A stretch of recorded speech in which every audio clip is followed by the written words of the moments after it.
After 14 years, I discovered my son wasn't mine. In court, he revealed a shocking truth about them. It never occurred to me that I would be writing something like this. My entire world has been turned upside down, and I'm struggling to make sense of everything that has happened. I suppose I should start at the very beginning. Until yesterday, I thought my life was going well. I'm a 35-year-old man. My wife, Rebecca, and I have been married for 14 years, and we have a son named Adam, who is also 14. When Rebecca found out she was expecting, we decided to get married. Although I hadn't planned on becoming a father so soon, I was delighted to take on the role. I've loved Adam with every fiber of my being since the moment he was born. I witnessed his first steps, his first words, and every other significant moment since then. To ensure we had enough funds to provide him with a comfortable life, I worked 2 jobs. It wasn't always easy, but I never once complained. Isn't that what fathers are supposed to do? I always strived to be the best father I could be. I attended all of Adam's soccer games, helped him with his homework, and taught him how to ride a bike. Every summer, my son and I would go on camping trips together, just the 2 of us. Those were some of the most memorable moments of my life. Despite not being perfect, I always prioritized my family. I went to great lengths to ensure that Adam had everything he needed for school, even if it meant skipping lunch at work. For his birthday last year, I'd saved up money for months to buy him the latest gaming console. The expression on his face when he opened it was worth every extra shift I worked. Like any relationship, Rebecca and I had our ups and downs, but I always assumed we were content. Last month, we celebrated our 14th wedding anniversary with a delicious meal at home. Adam even designed a card for us. We had it on our refrigerator, or at least we did before yesterday. Yesterday began like any other day. I went to my first job in the morning and then to my second job in the afternoon. I was looking forward to coming home and eating dinner with my family. However, when I arrived, I noticed something was off. The house was unusually quiet. Normally, Rebecca would be in the kitchen while Adam watched television or played video games. But there was nothing. No sounds, no smells, just silence. I called out for them, but there was no response. I went to Adam's room, thinking he might be wearing headphones and couldn't hear me, but his room was completely empty. Some of his favorite books and clothes were missing. As I made my way to our bedroom, my heart began to race. Then I noticed a note sitting on the bedside table. It was in Rebecca's clear handwriting. My hands were shaking as I picked it up and began to read. The contents of the note have been playing over and over in my head. Rebecca informed me that she and Adam were leaving me. But that wasn't even the worst part. She revealed that I am not Adam's biological father. According to the note, just before we started dating, Rebecca had a brief relationship with another man. When she discovered she was pregnant, she assumed the child was mine. She convinced herself it was true because she wanted it to be. However, after 14 years, Adam's biological father had returned. Rebecca wrote that he expressed a desire to be part of their lives, and she decided to give him that opportunity. She added that Adam deserved to know who his biological father was. I felt like I couldn't breathe. The room was spinning. I sat down on the bed, trying to make sense of what I'd just read. What was going on? How could Rebecca do this to me? To us? I continued reading, hoping to find some explanation that would make sense of everything. Rebecca expressed regret for lying all these years. She admitted she knew it was unethical, but was afraid of losing me and being a single mother. She claimed that Adam's biological father was prosperous and could provide them with a better life. In her letter, she mentioned that Adam was looking forward to meeting his biological father and starting a new life. That part hurt the most. For the past 14 hours, I've been trying to make sense of everything. I've experienced every emotion imaginable. Shock, anger, despair, betrayal. I've shed more tears in the past day than in my entire life. Every time I think about Adam, I'm reminded of all the times we've spent together. Teaching him to tie his shoelaces, staying up all night when he had the flu, cheering him on at soccer games. Were all those memories a lie? I can't help but wonder if Adam ever suspected anything. Did he ever feel that I wasn't his real father? Did Rebecca ever hint at it? We seem to have a wonderful relationship, but now I'm second-guessing everything. I've tried to contact Rebecca and Adam by calling and messaging them, but both their phones are turned off. I even drove by Rebecca's parents' house just in case they were there, but there was no sign of them. I feel like my entire life has been a lie. For 14 years, I've devoted my entire existence to being a husband and a father. I've worked hard to make sure my family was taken care of, and now, in the blink of an eye, everything is gone. I have no idea what to do at this point. Without them, the house feels empty, unable to concentrate on anything. I've taken a few days off from work. I keep praying that this is all just a nightmare, and that when I wake up, they'll be here. There's a part of me that wants to fight. Even though Adam isn't my biological son, I've been his parent for 14 years. Isn't that worth something? However, when I think about Rebecca's betrayal, I wonder if I can ever trust her again. The idea of hiring a lawyer has crossed my mind, but I have no idea where to start. As Adam's non-biological father, do I have any rights or responsibilities? Can Rebecca just take him away like this? It's so overwhelming, and I feel lost. I've also contemplated trying to find them, but I'm unsure if that's the right course of action. Do I have the right to interfere with Adam's desire to be with his biological father if that's what he truly wants? The thought of never seeing him again makes me feel sick, but I also want him to be happy. I'm furious with Rebecca for deceiving me all these years and for leaving so suddenly without even giving me a chance to discuss it. But mostly, I'm devastated about Adam. Biology be damned. He is my real son. For 14 years, I've loved and raised him. Is it possible to simply erase that? Despite feeling humiliated and ashamed, I've considered reaching out to Rebecca's family or mutual friends because I was unaware of the truth all these years. I feel like an idiot. What if they all knew and chose to hide it from me? Considering everything else that's happening, I don't think I could handle that betrayal.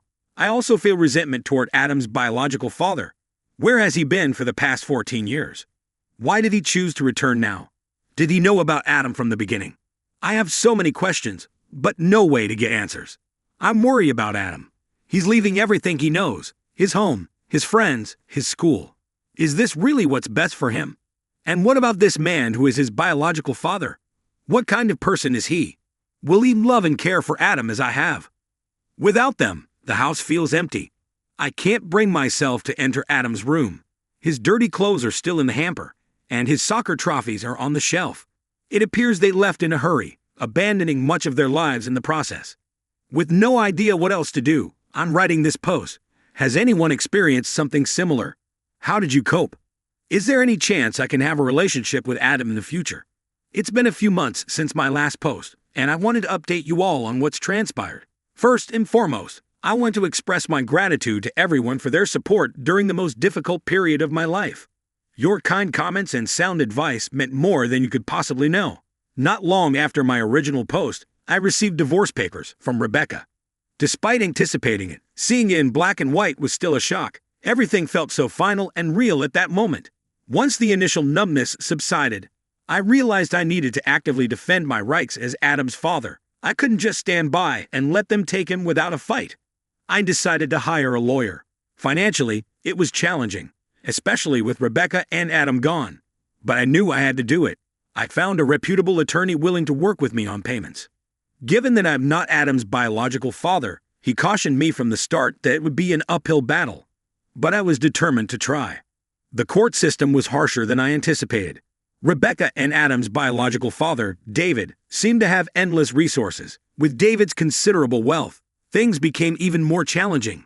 They hired a powerful lawyer, and it quickly became evident they would play dirty in court. Rebecca and David portrayed me as an unfit parent unable to support Adam. They twisted the fact that I worked 2 jobs to suggest I was never around. They argued that David could provide Adam with a better life, private schools, luxury trips. Their friends even testified that they'd seen me ignore Adam or treat him harshly. Everything I'd done out of love for my family was being turned against me. Working 2 jobs to support them became neglect. The camping trips Adam and I cherished were dismissed as cheap vacations. They seemed to have covered every angle, and I was beginning to lose hope. Though my attorney did his best, we were outgunned at every turn. David's money seemed to influence everything. Expert witnesses spoke about the importance of biological ties. Child psychologists testified that Adam might be better off in a more financially stable environment.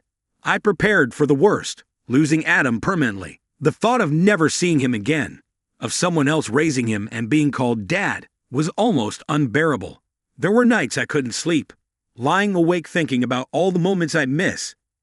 Then, something unexpected happened. The court decided that Adam wanted to be heard.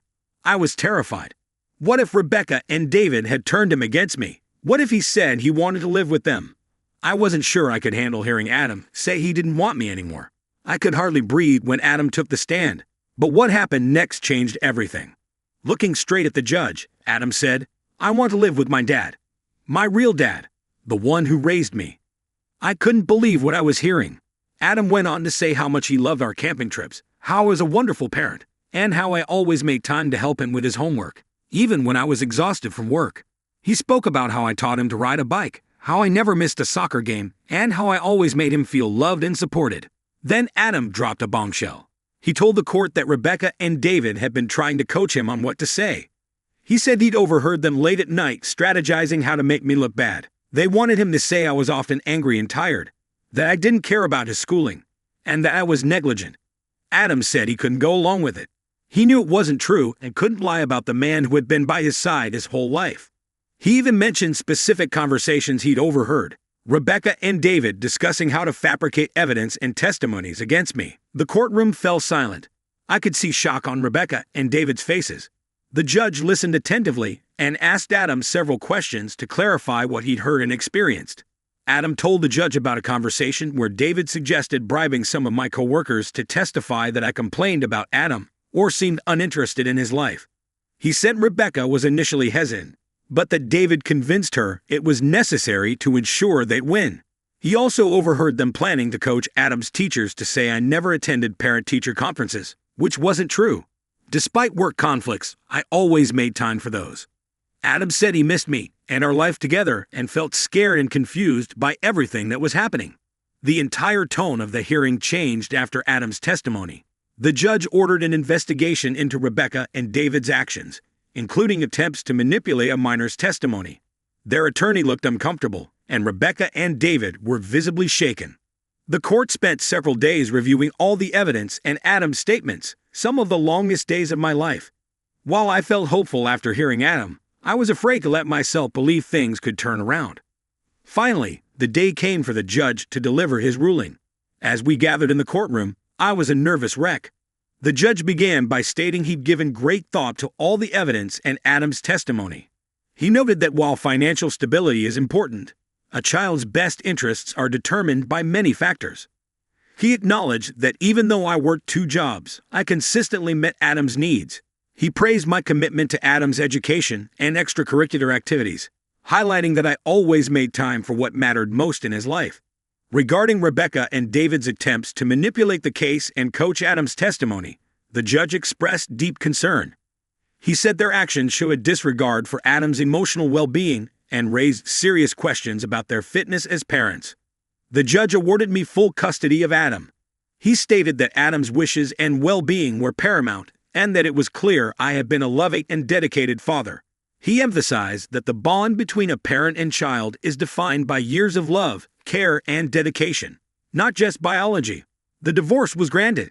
After everything that had happened, I had no desire to remain married to Rebecca. Given their attempts to manipulate the case, the judge also ordered Rebecca and David to pay my legal fees. The relief and joy I felt upon hearing the judge's decision are indescribable. I broke down in tears as Adam rushed to hug me. It felt like a massive weight had been lifted off my shoulders. For the first time in months, I could breathe again. In the weeks since, Adam and I have been adjusting to our new normal. We moved into a smaller house. Financially, it's tight, but we're managing. I've had to cut back on some expenses, but Adam understands. He even offered to get a part-time job, but I told him to focus on school and being a kid. Adam has been incredible throughout all of this. He's attending therapy to help process everything, and I'm so proud of his maturity and resilience. We've had long talks about family, trust, and what it means to be a parent. While it's not always easy, I believe this experience is helping us both grow. I've adjusted my work schedule.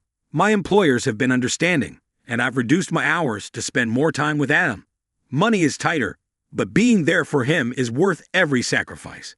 We're finding our rhythm. Most evenings, we cook dinner together. We're not great chefs, but we're learning and having fun. We've started a weekly movie night, watching all the classic films I loved growing up. I want to thank everyone who offered support and advice on my first post. Sometimes, your kind words were the only thing keeping me going. To anyone else facing hardship, know that you're not alone. Even in the worst circumstances, good things can happen. Here's to fresh starts and the family we choose. After the judge awarded me custody of Adam, life took on a new rhythm. One that, although different from before, started to feel like a true fresh start. The house, though smaller and not as lavish as what Rebecca and David had promised, became a space filled with love, laughter, and a sense of belonging. Adam and I continued to bond over the little things. The first weekend after the court ruling, we went on a camping trip, our first in what felt like ages. We didn't go far, just to a nearby park. But the joy on Adam's face was priceless. It was a reminder that we didn't need expensive vacations or fancy schools to make memories. All we needed was each other. That camping trip was special. Adam opened up about how confusing everything had been for him.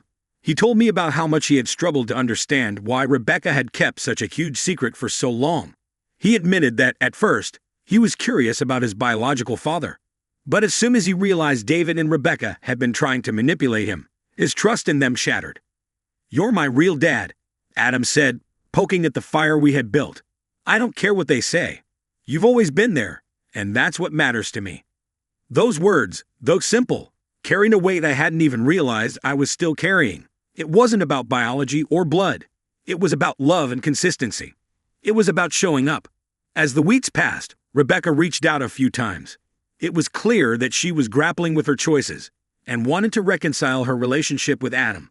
But Adam wasn't ready. He told me he needed time. Time to process everything. To understand who he was and what kind of relationship, if any, he wanted with her. The therapist agreed with his decision to go slow, and I supported him every step of the way. David, on the other hand, remained distant. He sent a few emails through his lawyer, mostly formalities regarding visitation rights and how we would handle holidays. But there was no genuine attempt to build a relationship with Adam. It was as though, once the court had ruled, David had lost interest in being involved. In a way, it was a relief. The last thing I wanted was for Adam to feel pressured into spending time with someone who had treated him as a bargaining chip. I, too, was in therapy, sorting through the betrayal, the lies, and the deep sense of loss I had felt for all those years was not easy. But little by little, I began to heal. The anger toward Rebecca faded, replaced by a quiet understanding that people make mistakes, sometimes big, life-altering ones. While I would never forget what she had done, I realized that holding on to that anger wasn't going to help me or Adam move forward. In time, I started to rebuild my own social life as well. Friends and family rallied around us, and I made sure to lean on them when things got tough. My coworkers, who had been incredibly understanding throughout the court battle, continued to support me as I adjusted to my new schedule. Work became less of a burden and more of a welcome distraction. Adam excelled at school. With the weight of the custody battle behind him, he threw himself into his studies and sports. His soccer team even made it to the finals, and I was there on the sidelines, cheering him on at every game. Watching him thrive despite everything he had gone through filled me with pride. One evening, a few months after the dust had settled, Adam and I sat on the porch, watching the sunset. He turned to me and asked, "Do you think things will ever go back to normal?" I thought about it for a moment. "I don't know if they'll go back to the way they were," I said honestly. "But maybe that's not such a bad thing. We're finding a new kind of normal, and I think we're doing okay." Adam smiled. "Yeah, I guess we are." As time went on, Adam decided he wanted to see Rebecca. It was tentative at first. Short, supervised visits arranged through his therapist. I was there for the first few, sitting quietly in the background as Adam and his mother tried to rebuild their relationship. It wasn't easy for him, and there were times he would come home frustrated or upset. But I could see he was trying to make peace with his past, and I admired his strength. Rebecca, for her part, seemed genuinely remorseful. She apologized to Adam, explaining that she had made a terrible mistake and that she never meant to hurt him. Slowly, Adam began to let her back into his life, though their relationship remained distant for a long time. As for me, I let go of any lingering resentment I had toward Rebecca. I realized that holding on to anger only held me back. While we would never be close again, I didn't want to carry the burden of bitterness. I had Adam, and that was enough. Our movie nights continued. We worked through all the classics, from action flicks to old comedies, and even tried our hand at some more serious dramas. It became our thing. something we both looked forward to after long days at school and work. Eventually, we started talking about the future. Adam's future. He had dreams of going to college, maybe even playing soccer at a higher level. I promised him that no matter what, I would be there to support him every step of the way. Financially, things were still tight, but I was saving what I could, determined to give him the best shot at achieving his dreams. In the end, the story isn't about what we lost. It's about what we gained. A deeper bond, a new sense of purpose, and the realization that family is built on love, not biology. Adam and I are still figuring things out. Some days are harder than others, but we've come a long way.